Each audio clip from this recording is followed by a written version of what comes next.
Olá, crianças, tudo bem com vocês? Espero que estejam todos bem. Eu sou a professora Patrícia, eu sou professora do 5º ano da unidade do Força Máxima de Nova Iguaçu. Eu estou aqui para dar início ao capítulo 5 de História, que o tema é a cidadania na antiguidade. Eu vou colocar para vocês os slides das aulas, que fica mais fácil acompanhar. Esses slides têm as páginas dos livros, nem todas são do livro. Algumas eu coloquei para enriquecer a nossa aula, mas só um minutinho que eu vou colocar aqui para vocês.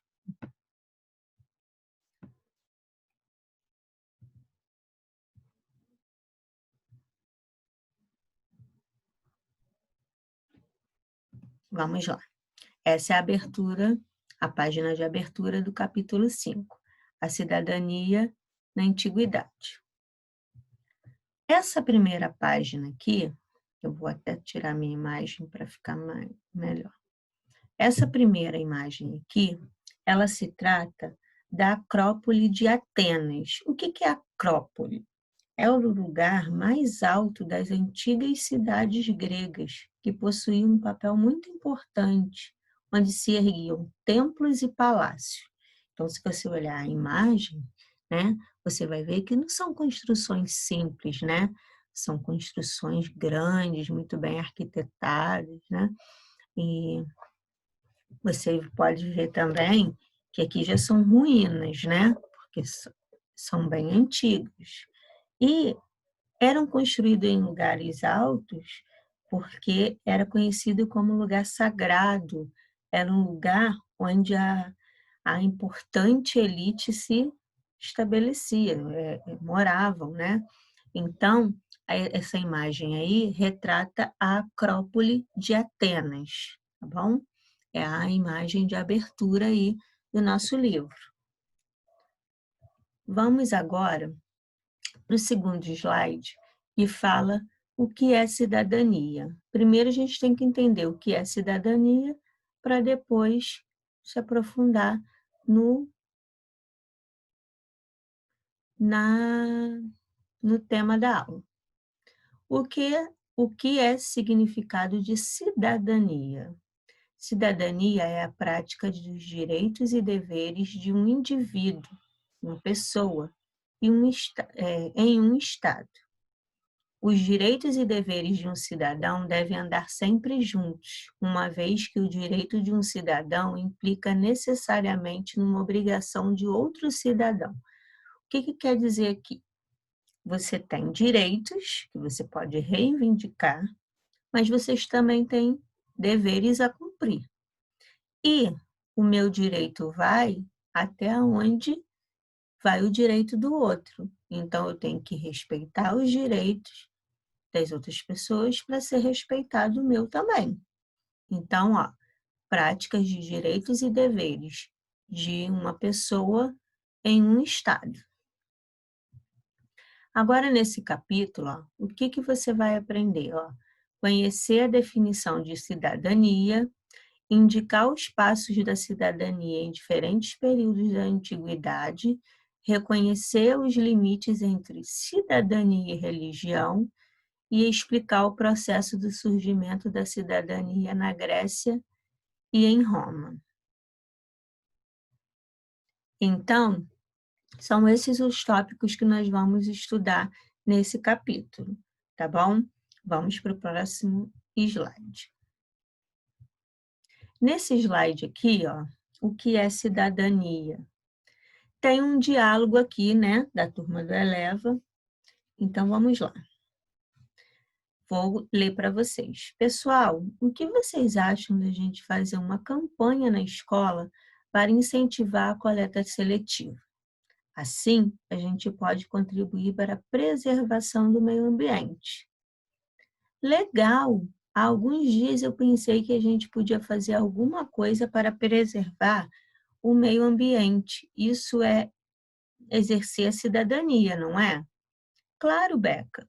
E você, Nina? Quer exercer cidadania com a gente nesse projeto? Eu até posso participar, mas não acho que isso seja cidadania para mim. Cidadania é não jogar lixo no chão, não atravessar o sinal vermelho, respeitar os mais velhos. Então, vamos lá. Se o Theo tivesse convidado,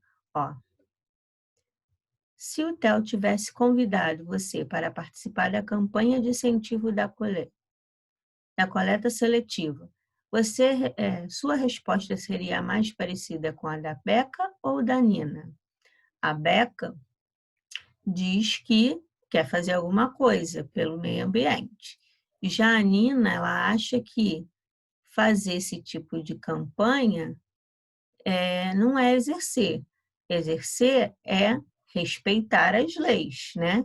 Você não pode atravessar o sinal vermelho, respeitar os mais velhos. Então, ela já leva para o lado de respeito.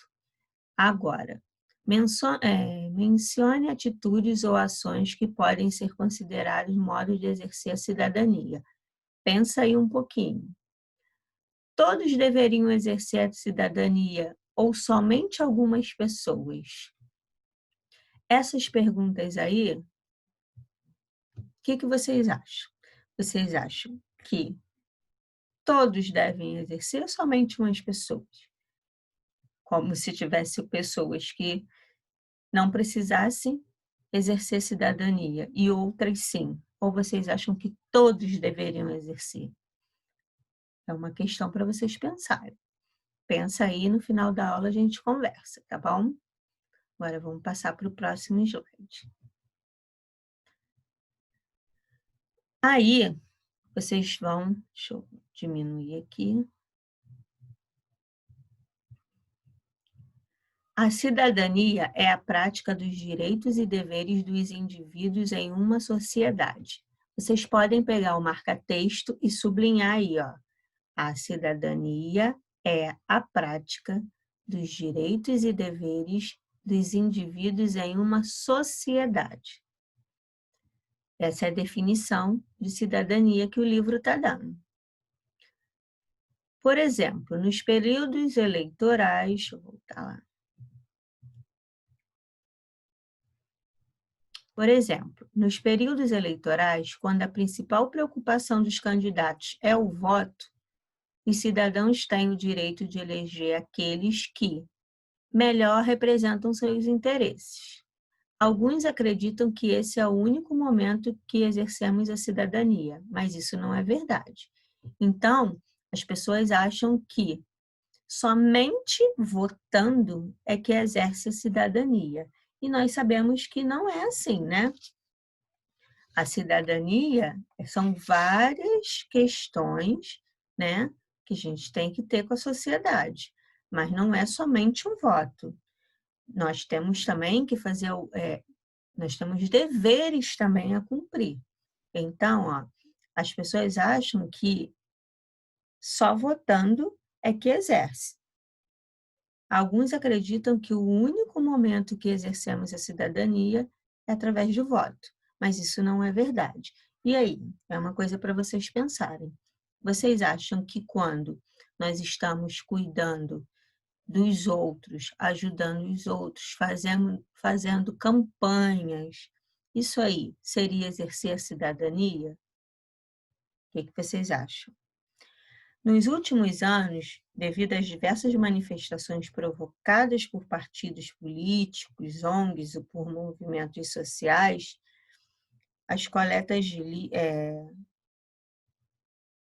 os coletivos indicam a importância de uma participação política mais ampliada. Observando a turma do Eleva nessa história, podemos perceber que existe diferença entre obedecer leis e reivindicar novas leis.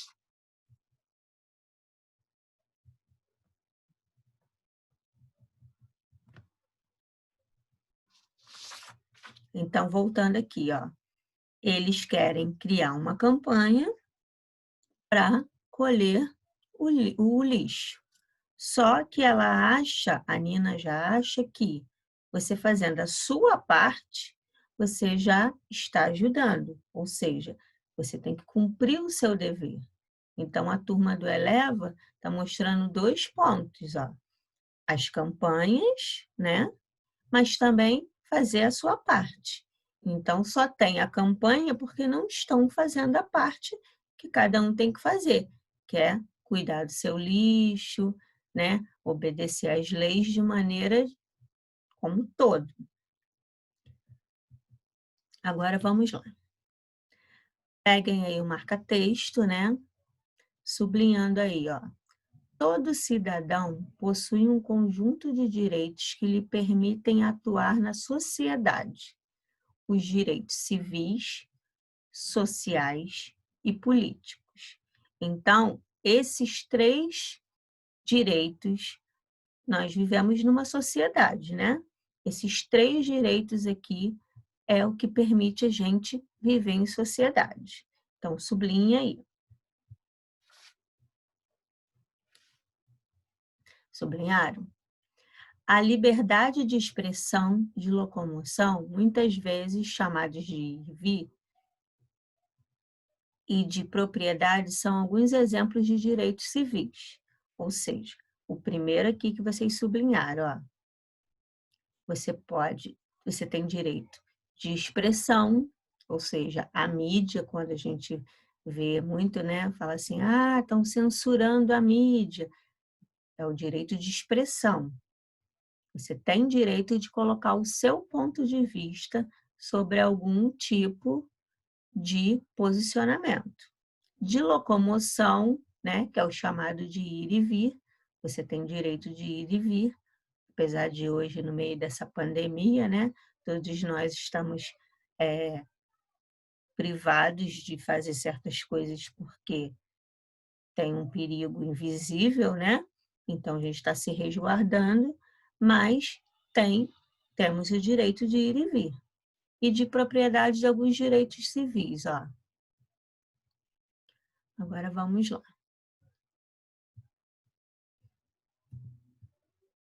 Os direitos sociais correspondem à satisfação das necessidades humanas básicas, quer dizer, o direito à educação, à saúde e à habitação, por exemplo. Então, quando falamos de direitos sociais, são direitos básicos que nós temos, são direitos que é o mínimo para sobreviver bem. Então, ó, direito à educação, vocês têm direito a ter uma escola. Mas nem todo mundo pode pagar uma escola, por isso que existe a escola pública. Então, todos têm direito. A saúde, né? Não é todo mundo que tem um plano de saúde, então tem, né, direito à saúde, que é o SUS. E a habitação, por exemplo. Então, todo mundo tem que ter um lar. Mas professora, tem pessoas morando na rua. Então, essa é uma questão política, né? Muito complicada. Mas, ó, no nosso direito fala que nós temos direito a uma habitação. Os direitos políticos devem garantir a participação do cidadão nos destinos da política, ou seja, por meio do voto e do direito à manifestação social. Então, sublinhe até aqui, ó, de todo até social. Então, o que é o direito político? Não é somente você votar, né? Eu vou lá, voto e acabou. Não, eu tenho que fiscalizar também, eu tenho que ver se aquela pessoa que eu votei, se ele está cumprindo, né, os requisitos ou as promessas que ele fez na campanha, se ele está agindo com o dinheiro público de maneira corretamente, honestamente, né? Então, não é somente o voto, né? Qualquer manifestação política que envolve o direito político. Agora, ó, a cidadania é uma conquista permanente. Isto porque, historicamente, vários direitos foram alcançados pela própria população. O exemplo do voto feminino é um direito conquistado pelas mulheres brasileiras em 1932. O que está falando aqui? Antigamente, as mulheres não podiam votar, só os homens. E o voto feminino, né, é um exemplo de cidadania conquistada. Então, hoje em dia, as mulheres também podem votar. Por isso, é importante saber que a cidadania é como podemos exercê-la em nossa sociedade. Você imagina de que outras maneiras os povos do passado organizavam seus direitos e deveres? Vamos lá. Quem lembra dos índios, né? Quando nós estudamos, vocês viam que nas aldeias eles tinham lá a divisão de tarefas, o que as mulheres faziam, o que os homens faziam. Então, era um jeito também, né, de divisão, né? Ou seja, era uma cidadania imposta por eles, que já vinha uma organização, né, que vinha nas aldeias e que cada um ali tinha que ter o seu papel. Uns que cada um respeitando seus direitos e também tendo seus deveres. Aqui tem uma foto, ó, plenário da Câmara dos Deputados lá em Brasília, de 2012 essa foto. No Planalto, no plano inferior, os deputados reúnem-se para debater e votar as leis do país.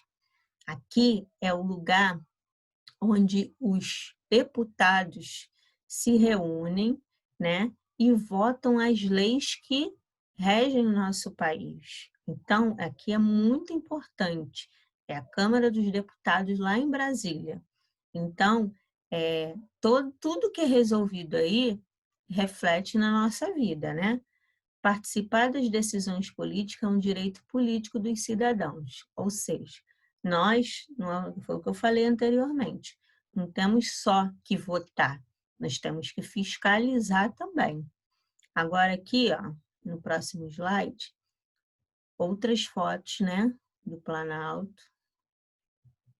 Agora aqui, ó, é a Alerj, né, aqui no Rio de Janeiro, onde tem muitas também decisões, né, que refletem na nossa vida, né? Onde as leis são aprovadas, né? Ou não, mas tudo reflete na nossa vida. Agora vamos lá, vamos ver esses direitos de novo. Direitos civis. Os direitos civis referem-se à liberdade individual com o direito de ir e vir, dispor do próprio corpo, o direito à vida, à liberdade de expressão, a propriedade, a igualdade perante a lei, a não ser julgado fora de um processo regular, a não ter o lar violado. Ou seja, o direito civil é sobre a individualidade de cada um. Ó. Eu tenho o direito de ir e voltar da onde eu quiser, só que eu não posso sair entrando na casa das pessoas porque eu quero ir. Então, tem que entender esse ir e vir é da sua liberdade, mas eu não posso invadir, violar o lar de ninguém. Dispor do próprio corpo, usar a roupa que quer, pintar do jeito que quiser, ou seja, manifestar o que você quiser no seu corpo. O direito à vida, ou seja, ninguém tem direito a tirar a vida de ninguém. A liberdade de expressão, ou seja, eu posso fazer manifestação para expressar minhas opiniões do jeito que eu quero. Claro que tudo com respeito. A propriedade, a igualdade perante a lei, a não ser julgado fora de um processo regular e a não ter um lar violado. Agora vamos para o direito sociais. Quais são os direitos sociais? Direitos sociais no Brasil, artigo 6, ó, são direitos sociais à educação, ou seja, todo mundo tem direito à educação, à saúde, à alimentação, o trabalho, a moradia, o transporte, o lazer, a segurança, a previdência social, a proteção à maternidade e à infância, a assistência aos desamparados na forma desta Constituição. Então, esses direitos sociais é o que nós devemos sempre ter, receber, né? Todo mundo tem que ter direito a estudar, a ter saúde, a alimentação, a trabalho, a moradia. Então, são o que nós temos que ter, receber, né?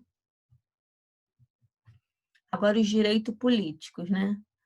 Concedem ao cidadão a possibilidade de participação no processo político e nas decisões do país. Ou seja, eu posso escolher o meu representante. Os direitos políticos envolvem um conjunto de regras que regulam a participação da população de um país no processo político do mesmo. Então, tudo em relação à política, né? Vamos agora para o próximo slide. Próximo slide agora, nós vamos falar de judaísmo e cidadania. Vou ler para vocês a turma do Eleva nessa conversa. Ó.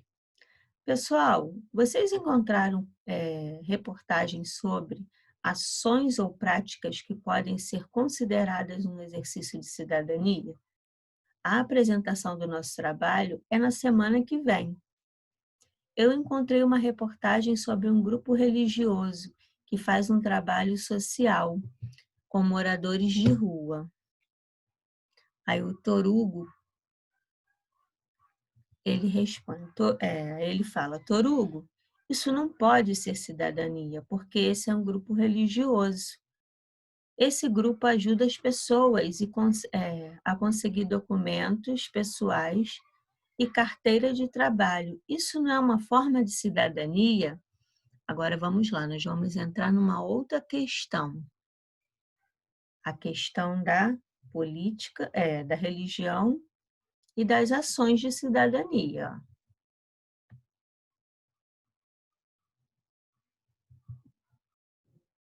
Vamos lá. Você acha que existe alguma relação entre cidadania e religião? Você concorda que essas duas práticas devam ser separadas em um Estado? O Estado brasileiro é laico, o que significa que as atividades políticas não podem ser influenciadas pelas religiões de seus praticantes.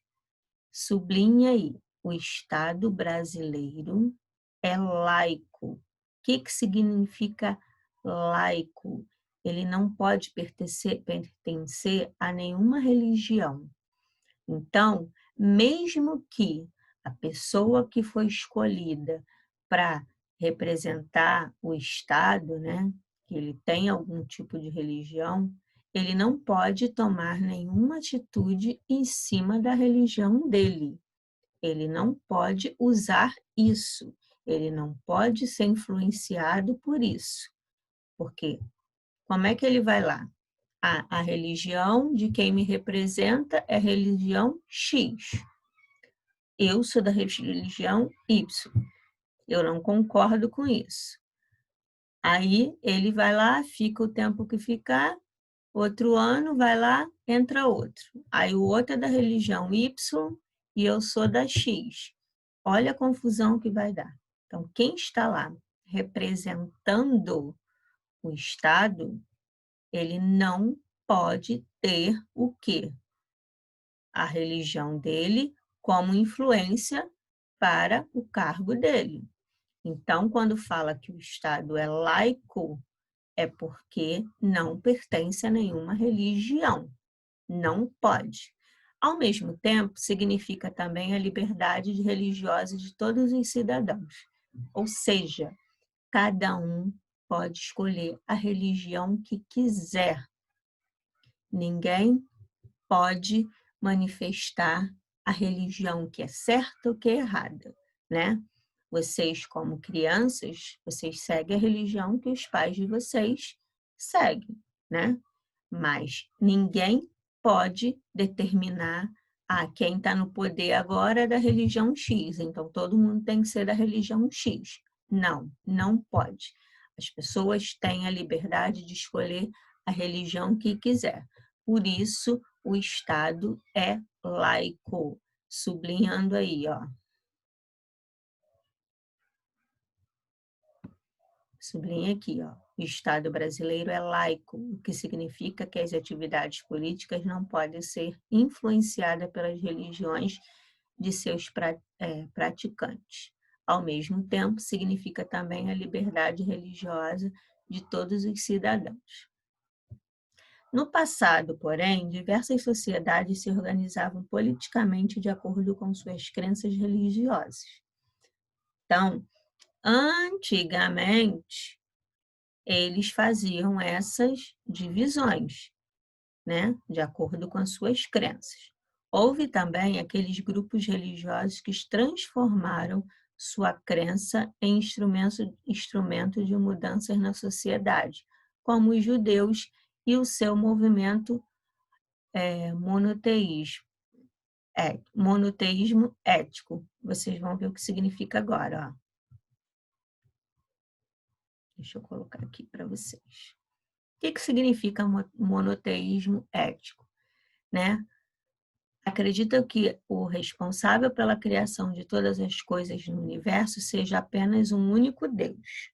Algumas religiões monoteístas adotam o conceito do monoteísmo ético, este desenvolvido pelos hebreus, que consiste na ideia de ser Deus a base para a ética na sociedade. Então, Deus como centro do universo, né? Deixa eu voltar lá. Então, os judeus acreditam nisso.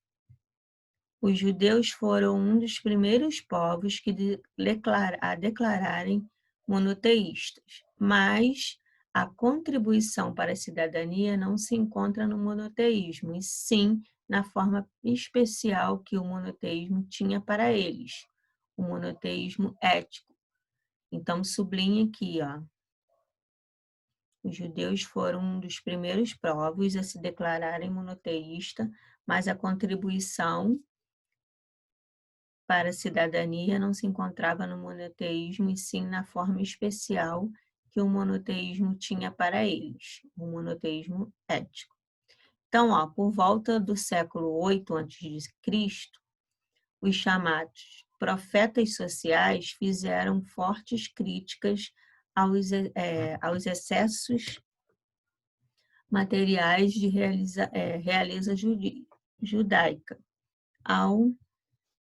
e ao descaso com a pobreza.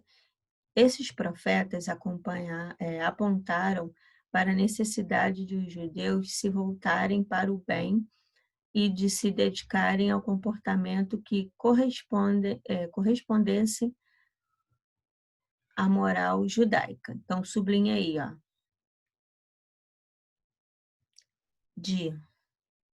por volta do século 8 até judaica. Então, eles estão nessa parte aqui, que eles apontaram a necessidade que os judeus se voltarem para o bem, de se dedicarem a comportamentos que respondessem à moral judaica. Assim, o discurso do monoteísmo ético convidava os judeus a se preocuparem menos com grandes festividades e rituais e mais com as questões sociais da época. Questões sociais são as necessidades dos povos. Então, em vez de ficarem lá envolvidos em rituais, né, de religiosidade, eles queriam o quê?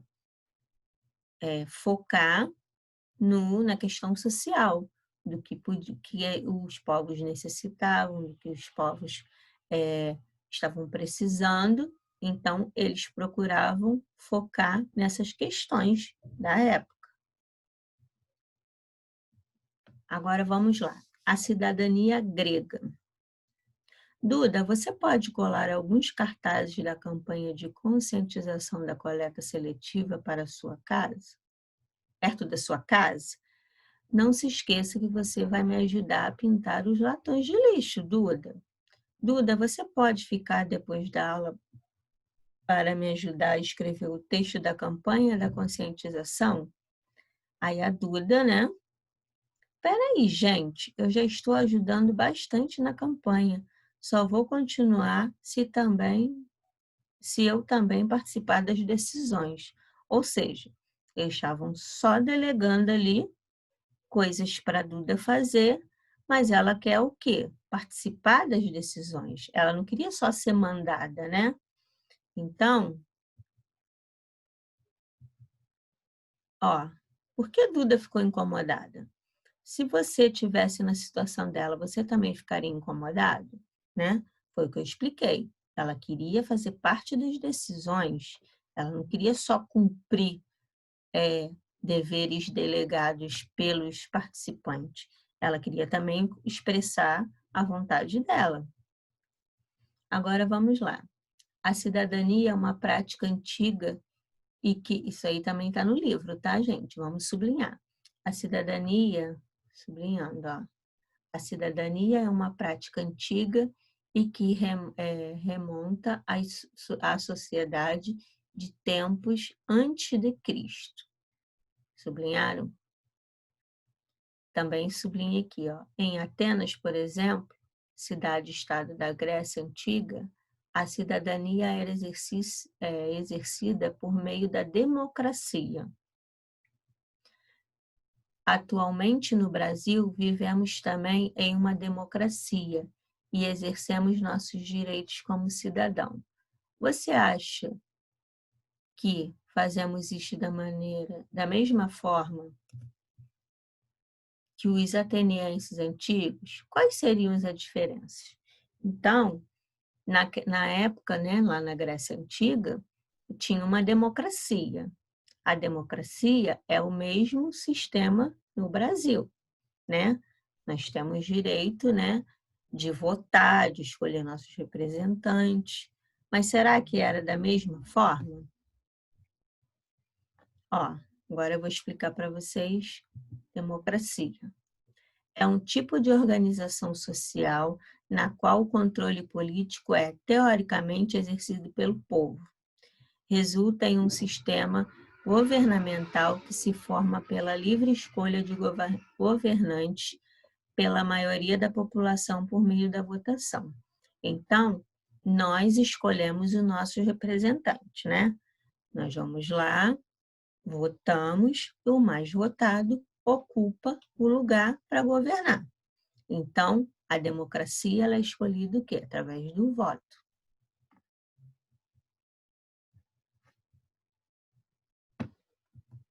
Agora vamos aqui, ó. Sublinhando aí, ó. A cidadania grega surgiu no contexto de transformações das sociedades aristocráticas em cidades-estados. Sublinha aí, continuem. Em sociedades aristocráticas, o poder fica nas mãos de algumas famílias. Então, quando fala aqui, ó, a sociedade aristocrática, o poder ficava na mão de algumas famílias, ou seja, quer dizer que as famílias que iam tomando as decisões, o povo não escolhia quem ia representar. Hoje, gente, aqui no Brasil, na democracia, a gente escolhe quem a gente quer que governe. Mas ali está mostrando o quê? Que lá, nessa sociedade aristocrática, eram o poder nas mãos de algumas famílias.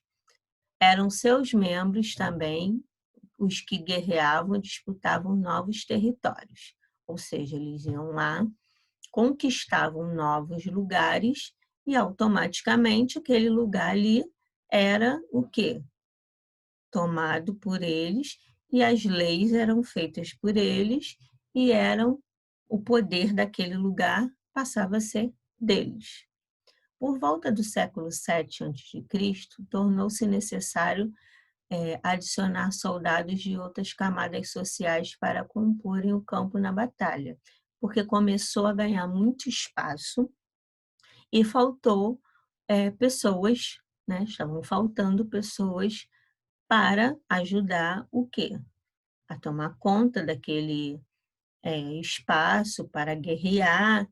Então, eles tiveram que pegar pessoas, né, para ser soldados para ajudar nas batalhas. Então, eles pegaram de outras camadas, ou seja, pessoas que não eram da mesma família, que não tinham o mesmo nível, né? Para eles era essa questão de nível social prevalecia, mas a necessidade teve que adicionar soldados.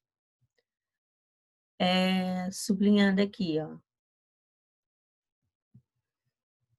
Nomeados a partir de seus escudos, Rouplon, os hoplitas desenvolveram estratégias de guerras importantes, o bastante para torná-los os defensores da cidade-estado. A Revolução Hoplita, como ficou conhecida, foi um movimento desses soldados contra a diferença de direitos nessas sociedades. Então, sublinha aí. Ou seja, eles ficaram, a Revolução Hoplita, ela foi conhecida como um movimento desses soldados contra a diferença de direitos nessa sociedade. Sublinhando, a partir de então, a divisão de poderes entre as camadas sociais, bem como os direitos aos quais cada um tinha acesso, tornou-se a expressão de cidadania em duas grandes cidades-estado gregas, Atenas e Esparta. Então, essa divisão, ela fez o quê? Divisão entre camadas sociais, né? Os que tinham mais poder aquisitivos e os outros não. Então, eles começaram o quê? A querer expressar a cidadania, eles queriam direitos para eles. Então, foram aí, tornou-se em expressão de cidadania. Duas grandes cidades lá. Em Atenas, a cidadania se expressou de forma democrática, enquanto em Esparta se constituiu uma oligarquia. A cidade grega era restrita, porém, àqueles que houvessem nascido na cidade-estado. Ou seja, um cidadão espartano não era reconhecido como cidadão ateniense, porque ele não nasceu lá, por ser considerado um estrangeiro. Uma cidade-estado era, portanto, a comunidade política construída pelos seus cidadãos, e era dever dele cuidar delas. Então, ele nascia naquele lugar, ou seja, aqui, ele nascia no lugar, mas ele tinha que cuidar daquele lugar. Agora, não adiantava ele ir para outro, porque ele não era daquele lugar. Para ser considerado cidadão ateniense, por exemplo, o indivíduo não poderia ser estrangeiro, escravo, por dívida ou por guerra, nem mulher, olha só. Não é estranho pensar que antigamente havia tantas restrições para ser considerado cidadão? Com isso, percebemos que houve mudanças no conceito da cidadania ao longo do tempo. Então, para ser considerado cidadão, tinha todo um processo. Ele tinha que pertencer àquele lugar, se ele fosse escravo, não podia ser estrangeiro, né? Tinha que pertencer àquele lugar. Ele não podia ser escravo e nem mulher. Olha só como nós, através do tempo, né, fomos conquistando muitas coisas, né? Igual eu falei para vocês lá a princípio. Antigamente a mulher não podia nem votar. Hoje em dia a mulher tem direito ao voto, né? Agora vamos para o próximo slide. A cidadania romana. Pessoal, precisamos montar um time de futebol da nossa turma. O campeonato da escola vai começar no mês que vem. Podemos montar o mesmo time do ano passado, nosso time era o melhor. Tem uma aluna que no ano passado estudava na outra turma, mas ela mudou para a nossa turma neste ano. Vamos perguntar se ela quer jogar em nosso time? Mas nem a conhecemos direito, vamos chamar só quem já estudava na nossa turma no ano passado. mas agora ela estuda na nossa turma, por isso ela pode sim participar do nosso time deste ano. Por que Duda e Luquinha estavam discutindo? O que vocês acham? Ele queria montar o quê? Uma turma de crianças, né, que ele já sabia que jogavam bem. Só que, se colocar a turma, todo mundo tinha o direito de participar. E o Luquinhas, ele queria o quê? Os melhores jogando. Então, ele nunca viu a menina jogando, ele ficou na dúvida se colocaria ou não a menina. Mas se ela pertencia àquela turma, ela tinha o direito de participar. Você acha que a Duda estava com razão? Pensa aí e tire suas conclusões. Agora o próximo slide aqui. Como ocorreu na Grécia, o surgimento da cidadania romana também se deu com o fim da sociedade aristocrática. Roma permaneceu aristocrática durante o período monárquico de 753 a.C. a 509 a.C. E o início do período republicano foi 509 a.C. a 27 a.C. Sublinha aí, os aristocratas, chamados de patrícios, eram grandes propriedades de terra e exerciam os cargos políticos, pois vinham de famílias nobres, ou seja, sublinhar aí, eles já, por vir de famílias nobres, eles exerciam esses cargos políticos. Não era escolhido através do voto. Eram porque as famílias deles eram famílias o quê? Importantes, famílias, né, nobres. Sublinha aí, até pois vinham de famílias nobres. Sublinhando, do outro lado, havia os plebeus, uma maioria de pobres que não tinham participação política, pois não vinham de famílias de prestígio. Então, a grande maioria, que era quem era o povo, né? Eles não vinham de família nobre, eles não tinham direito de estar lá, né? No cargo público, porque eles não vinham de famílias nobres. Só que isso refletia na vida deles, né? Essa organização social começou a se fragilizar por volta dos séculos 5 a.C. e 4 a.C. A plebe urbana, que havia enriquecido por meio do comércio, exigia participar da política e a plebe rural lutava contra a perda de terras por endividamento e, consequentemente, contra a escravidão por dívidas. Então, eles enriqueceram, né? Eles foram através do comércio e eles faziam questão de fazer parte da política. Além disso, a sociedade aristocrática romana foi abalada pelo surgimento de uma nova forma de guerra. O Estado passou a precisar cada vez mais de plebeus para as guerras.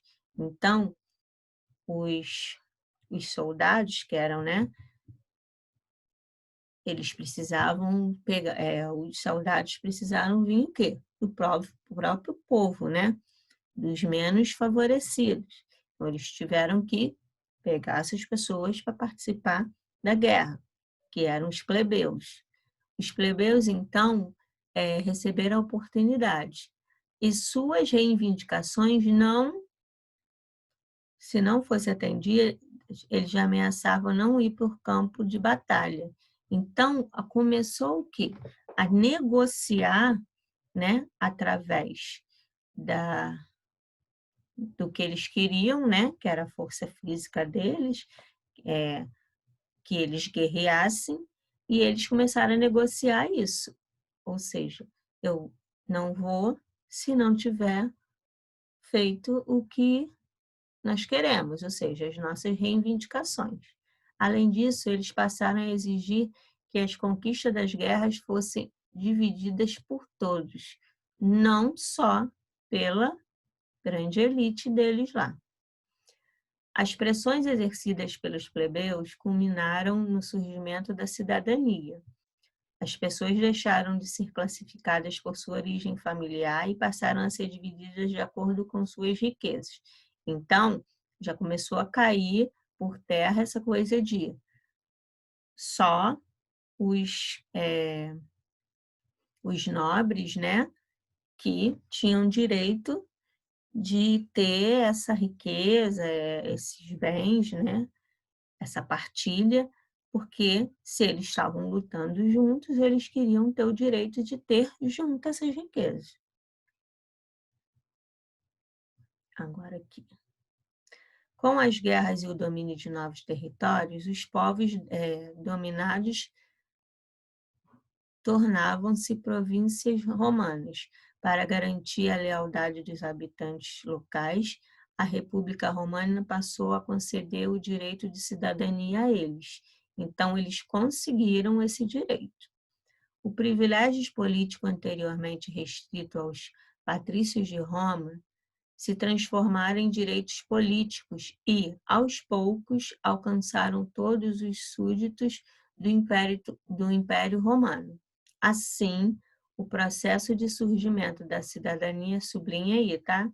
Assim, o processo de surgimento da cidadania romana nos mostra que a cidadania é fruto de uma conquista da inclusão progressiva de uma cidade, progressiva de não cidadãos à cidadania. Ou seja, quando fala não cidadãos é porque eles não eram considerados, eles não tinham direito de nada. Então, eles conseguiram. Próximo slide. A gente pode compartilhar as tarefas, as mesmas pessoas. A gente pode compartilhar as tarefas? As mesmas pessoas podem decidir o rumo da campanha da coleta seletiva e trabalhar para ela? Eu posso continuar trabalhando pela campanha, mas também quero tomar as decisões. Qual é a dificuldade, hein, Théo? Ou seja, voltamos naquela questão. Duda, você disse que queria participar da tomada de decisões da campanha da coleta seletiva. Como é que as tarefas seriam realizadas? Duda, acho que não dá para tomar as decisões e trabalhar pela campanha ao mesmo tempo. Por que Duda e Theo estavam discutindo? Você concorda com a opinião de Duda ou com a opinião de Theo? Você consegue imaginar algum outro modo de resolver essa situação? Então vamos lá. Ele está falando aqui que ela não podia fazer as duas coisas ao mesmo tempo. E ela colocou ali que ela quer fazer, eu posso continuar ajudando, mas também eu quero tomar decisões. E qual a dificuldade dela fazer isso, né? Então, ele achou que ou ela faz uma coisa ou ele faz outra. E ela deixou bem claro que ela quer fazer as duas. Agora vamos lá. Próximo slide aí. A principal contribuição do cristianismo para a cidadania não foram os relatos de milagres ou martírios sofridos por aqueles que eram considerados santos. Quando no início aí eu não pedi para sublinhar, mas vamos sublinhar, ó. A principal contribuição do cristianismo para a cidadania não foram os relatos de milagres ou de martírios sofridos, porque eles que eram considerados santos, por aqueles que eram considerados santos. O que é martírio? Condenação à morte sofrida pelos primeiros cristãos por causa da sua fé. Ou seja, pessoas que morriam porque eles manifestavam, né, a fé deles, que era contrário a de quem estava em poder. Então, depois da morte de Jesus, os cristãos dos séculos I e II trataram de se reunir em comunidade para transmitir e foram procuradas por pobres e escravos, ou seja, pelas camadas sociais mais negligenciadas pela política romana.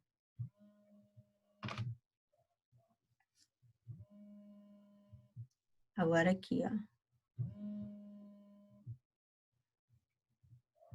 Sublinhe, a escravidão era utilizada pelo cidadão de duas maneiras, ó.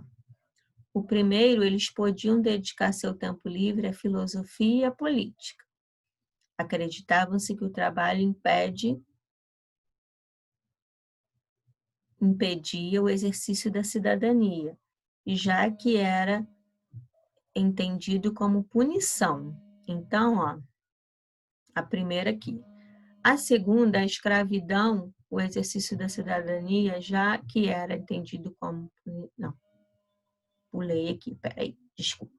Segundo a escravidão, também era justificado como um benefício que os cidadãos ricos davam à sociedade.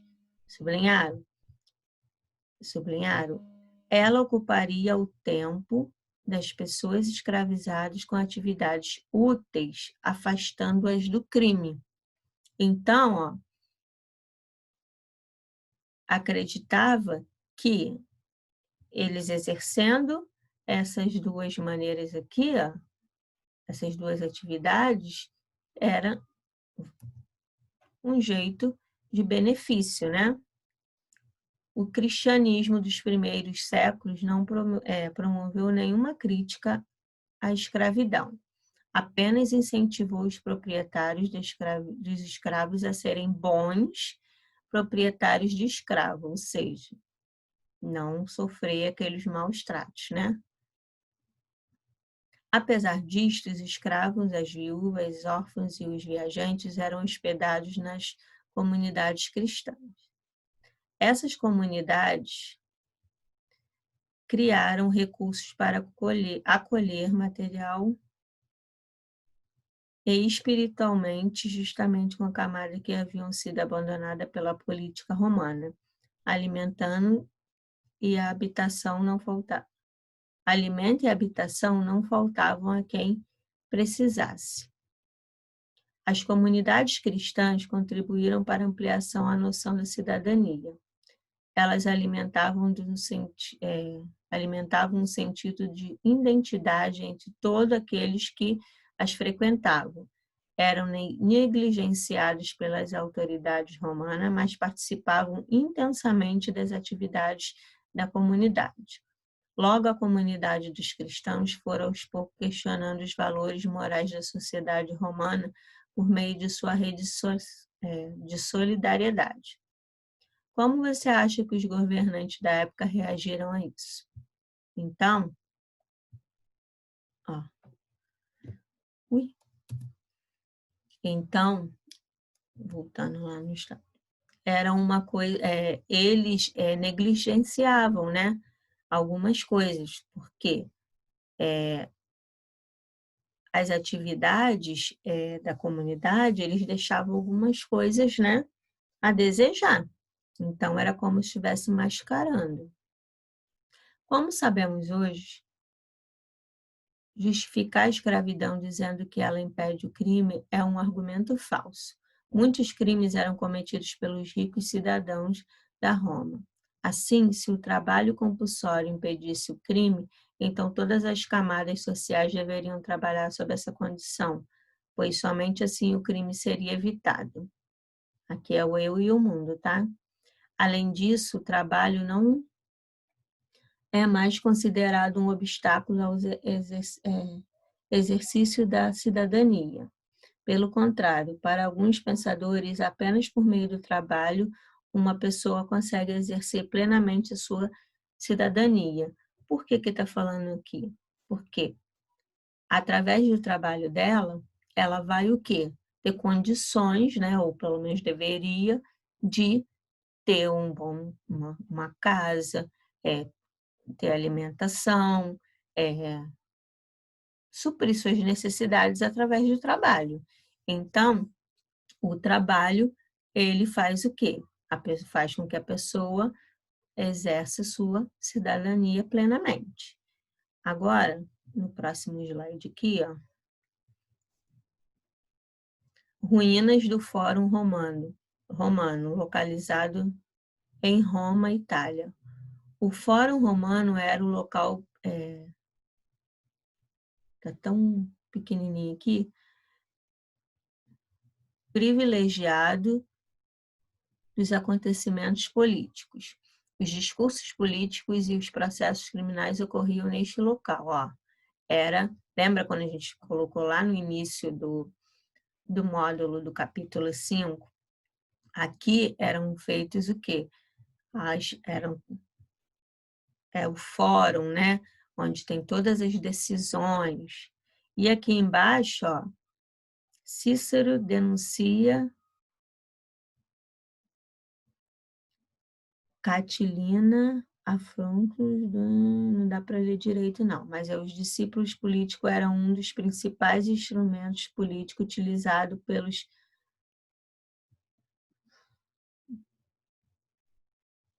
pelos romanos. Um bom político era um cidadão com um bom discurso. Então, ó, eles estavam aqui tomando decisões que refletiam na vida das pessoas. Então, aqui, gente, eu estou me despedindo de vocês.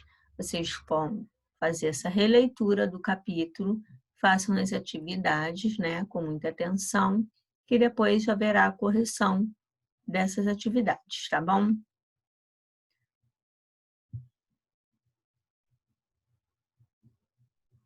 Deixa eu tirar aqui.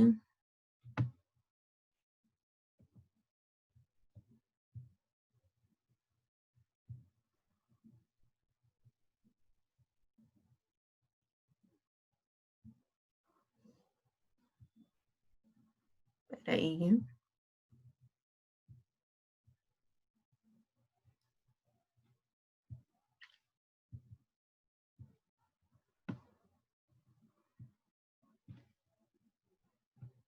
Não consegui tirar, não. Mas esse foi o capítulo 5, tá bom? Espero que vocês tenham prestado atenção, né? E façam uma pequena revisão para poder fazer as atividades, tá bom? Fiquem guardadinho na casa de vocês. Isso tudo já já vai passar, tá? Um beijo e até a próxima.